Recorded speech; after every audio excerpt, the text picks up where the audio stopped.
आज की कहानी उस गांव की है जहां हर तूफान एक आत्मा को जगाता है और आज वो आत्मा जाग चुकी है।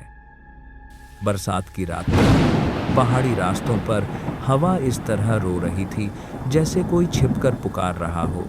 एक पुरानी मोटरसाइकिल गीली मिट्टी को काटती हुई आगे बढ़ रही थी। उस पर सवार था आरव, एक शहर का लड़का जो 10 साल बाद अपने गांव भैरवनगर लौट रहा था।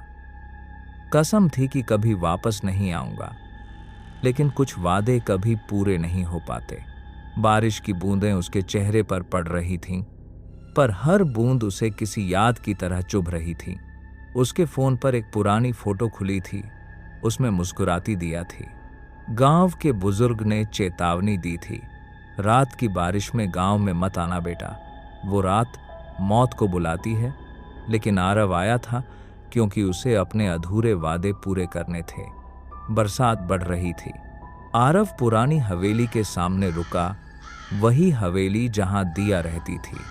दरवाजा आधा खुला था, हवा से हिल रहा था और मिट्टी में किसी ने उंगलियों से लिखा था, वापस मत आना।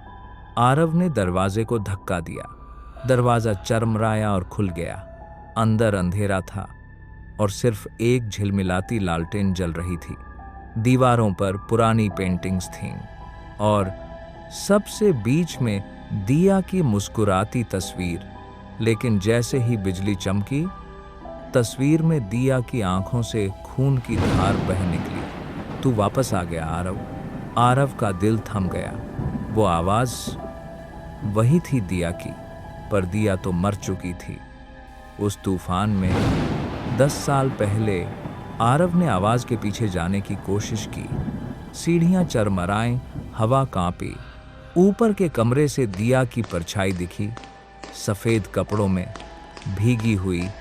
उसके होंठों पर वही मुस्कान थी जो कभी आरव को जिंदा रखती थी। मैंने तेरा इंतजार पूरा किया आरव, तू क्यों लौट आया?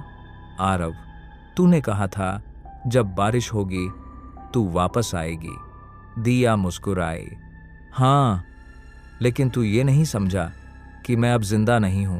फिर अचानक दरवाजा बंद हो गया। हवा ने लालटेन बुझा दी। सन्नाटा, सिर्फ दिया की फुसफुसाहट। हर तूफान एक आत्मा को ले जाता है। इस बार तेरी बारी है। गांव की कहानी खुलती है। 10 साल पहले इसी दिन तूफान में पूरा गांव डूब गया था।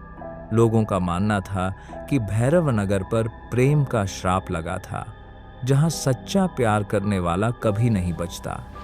दिया और आरव शादी करने वाले थे, लेकिन तूफान की रात दिया को बचाने की कोशिश में आरव उसे खो बैठा। दिया मरी नहीं थी, उसने भैरव देवता से सौदा किया था, अगर तू मुझे आरव से फिर मिलने देगा तो मैं हर तूफान में एक आत्मा दूंगी। और अब 10 साल बाद वो सौदा फिर सक्रिय था। आरव हवेली से भागने की कोशिश करता है, लेकिन गांव अब वैसा नहीं रहा। हर घर से दिया का चेहरा झांक रहा था, हर खिड़की में उसकी परछाई, हर बिजली की चमक में उसकी आंखें सुबह होने को थी। तूफान धीरे धीरे थम रहा था। आरव ने आखिरी बार हवेली की ओर देखा। वो दरवाजे पर खड़ी थी, मुस्कुराती हुई। बारिश की बूंदें उसकी हथेली से होकर मिट्टी में मिल रही थीं। दिया, मेरा वादा पूरा हुआ आरव, अब तू आजाद है। आरव की आंखों से आंसू बह निकले। वो समझ गया, दिया हर तूफान में लौटती थी ताकि उसे मुक्त कर सके। आज उसने आरव को उसकी सजा से आजाद किया था। आरव धीरे धीरे चलता है, हवेली से दूर।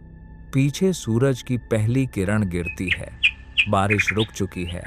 हवा में एक मीठी नम खुशबू है, जैसे कोई अलविदा कह गया हो। कभी किसी तूफान में दस्तक सुनो तो डरना मत, शायद वो मौत नहीं, किसी मोहब्बत की आखिरी खामोशी हो। और अगर कभी तुम्हें किसी पुराने गांव की बारिश पुकारे तो याद रखना, कुछ वादे मौत से भी बड़े होते हैं। अगर तुम्हें ये डरावनी लेकिन दिल छू लेने वाली कहानी पसंद आई हो तो विंग्स ऑफ होप YT को ज़रूर SUBSCR करें। अगली कहानी में मिलते हैं।